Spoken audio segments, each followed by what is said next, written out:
कर्मणः सुकृतस्याहुः सात्विकं निर्मलं फलम् रजसस्तु फलं दुःखम् अज्ञानं तमसः फलम्। कर्मणः सुकृतस्य आहुः सात्विकं निर्मलं फलं रजसः तु फलं दुःखम् अज्ञानं तमसः फलम्।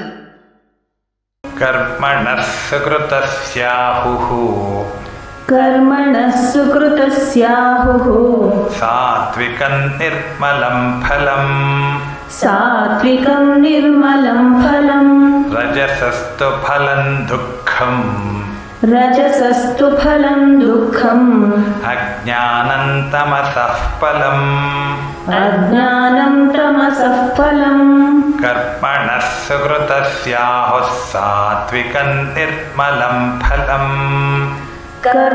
सुकृतस्याहुः सात्विकं निर्मलं फलम् रजसस्तु फलं दुःखमज्ञानं तमसः फलम्।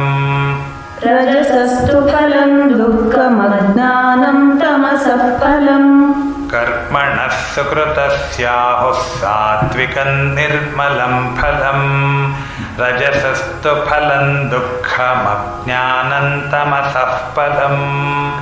कर्मणः सुकृतस्याहुः सात्विकं निर्मलं फलं रजसस्तु फलं दुःखमज्ञानं तमसः फलम्।